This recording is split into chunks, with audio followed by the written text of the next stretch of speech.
Hello everyone, welcome to ఆర్నెట్. గోల్కొండ మనందరికీ తెలుసు. ఈ కోట చాలా ఫేమస్ హైదరాబాద్లో. చార్మినార్, ట్యాంక్ బండ్, బిర్లా మందిర్ ఎలా ఫేమసో వాటి లిస్ట్లో గోల్కొండ కూడా ఉంటుంది. మరి అంతలా మనందరం వెళ్ళి చూసొచ్చే గోల్కొండని అసలు ఎవరు కట్టారు, ఎలా కట్టారో తెలుసుకుందామా? అయితే ఈ వీడియోని కంప్లీట్గా చూడండి. అంతకంటే ముందు ఇంకా మన ఛానల్ని సబ్స్క్రైబ్ చేసుకోలేదా? అయితే వెంటనే సబ్స్క్రైబ్ చేసుకోండి.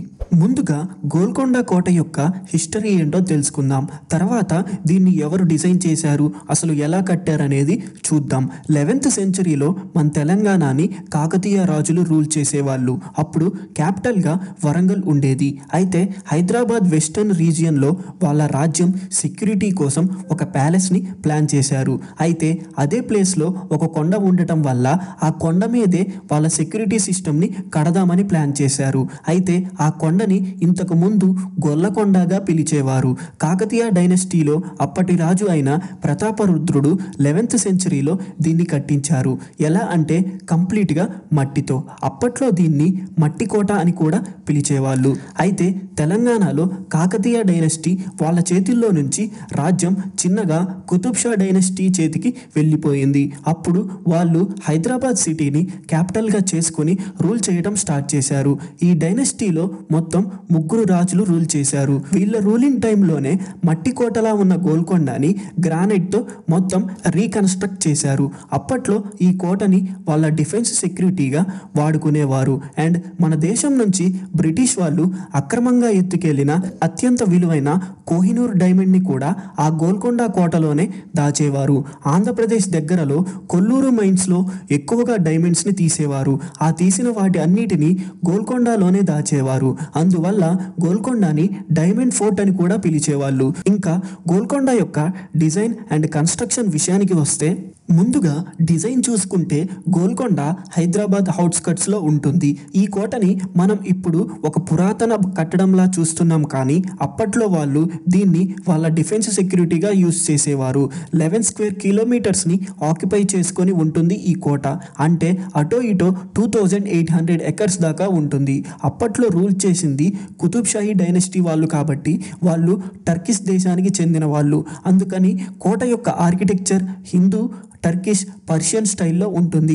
లోపల మొత్తం 4 కోటలు ఉంటాయి. ఒక్కొక్క దాంట్లో హాల్స్, ప్యాలెస్, అపార్ట్మెంట్స్ ఉంటాయి. వీటన్నిటి డిజైన్ అయితే చాలా బాగుంటుంది. మనం ఇంతకు ముందు చెప్పుకున్నట్టు కుతుబ్ షాహీ డైనస్టీ వాళ్ళు దీన్ని డిఫెన్స్ మరియు అడ్మినిస్ట్రేషన్ కోసం వాడుకునేవాళ్ళు. దానికి తగ్గట్టు ఈ కోటని డిజైన్ చేపించుకున్నారు. మరీ ముఖ్యంగా డిఫెన్స్ వైజ్గా చూసుకుంటే ఈ కోట చాలా స్ట్రాంగ్ అని చెప్పాలి. ఎలా అంటే ఈ కోటకి చాలా గేట్స్ ఉన్నాయి. ఈ గేట్స్ని చాలా కేర్ఫుల్గా కన్స్ట్రక్ట్ చేశారు. చాలా పెద్ద పెద్ద రాళ్ళతో వీటిని కన్స్ట్రక్ట్ చేశారు. అండ్ గోడల్ని కూడా అలానే డిజైన్ చేశారు. వీటి వల్ల ఈ కోట డిఫెన్స్ దాంట్లో తిరుగు లేకుండా పోయింది. అవతల వాళ్ళు ఎంత బలవంతులైనా సరే ఈ కోట సెక్యూరిటీ ముందు కష్టమే. డిజైన్ చేసిన వాళ్ళు ఎంత ఇంటెలిజెంట్ సెక్యూరిటీ సిస్టమ్ని డెవలప్ చేశారంటే, మనం కోట స్టార్టింగ్ పాయింట్ అయిన గేటు దగ్గర ఉండి క్లాప్స్ కొడితే ఆ సౌండ్ చాలా హైట్లో ఉన్న గోల్కొండ చివరి కోట వరకు వినిపిస్తుంది.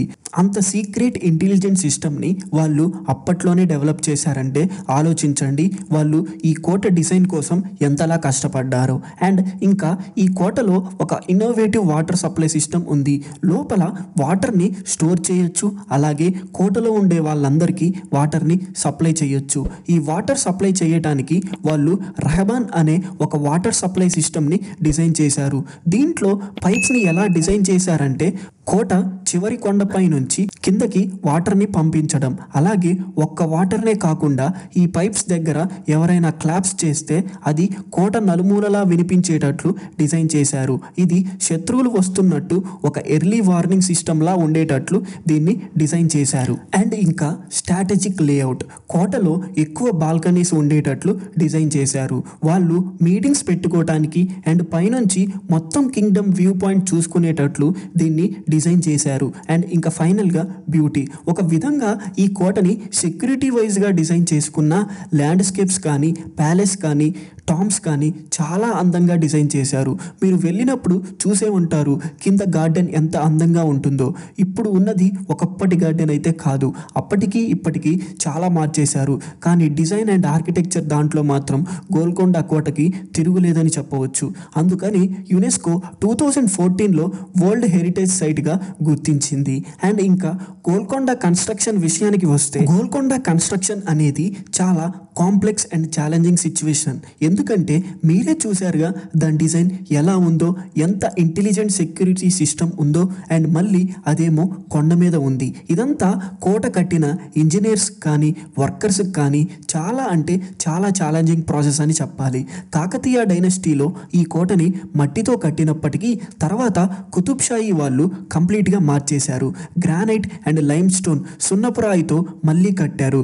గ్రానైట్తో కట్టడం వల్ల గోల్కొండ కోట ఈ రోజుకి ఇంకా చెక్కు చెదరకుండా ఉంది. హిందూ, టర్కిష్, పర్షియన్ స్టైల్ ఆర్కిటెక్చర్లో మన granite and lime stone use చేసుకొని ఇంజనీర్స్ ఒక ఆర్కిటెక్చర్ మార్వెల్ని సృష్టించారు. కానీ ఇంకా రికార్డ్స్లో లేనిదేంటంటే గోల్కొండ కన్స్ట్రక్షన్కి తీసుకున్న టైం పీరియడ్ ఎంత అని.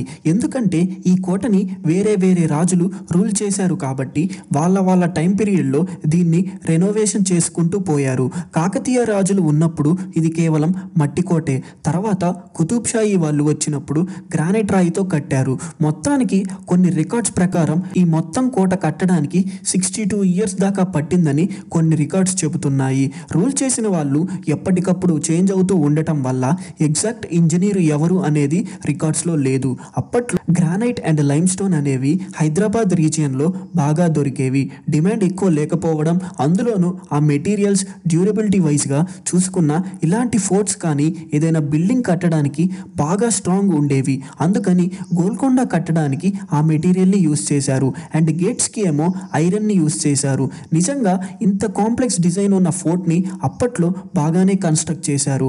ఇంకొకటి ఏంటంటే గోల్కొండ ఫోర్ట్ కట్టడానికి అప్పట్లో ఆయన ఖర్చు వచ్చేసి 21 lakhs మాత్రమే.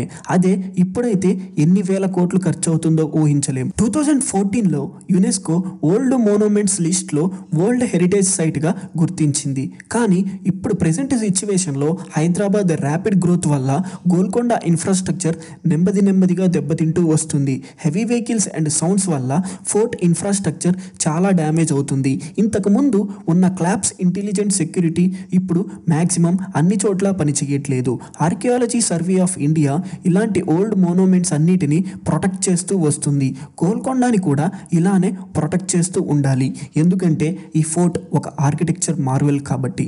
Thanks for watching guys. వెళ్ళే ముందు వీడియోని లైక్ చేయండి అండ్ ఇలాంటి డిజైన్ అండ్ కన్స్ట్రక్షన్ వీడియోస్ కోసం మన ఛానల్ని సబ్స్క్రైబ్ చేసుకోండి.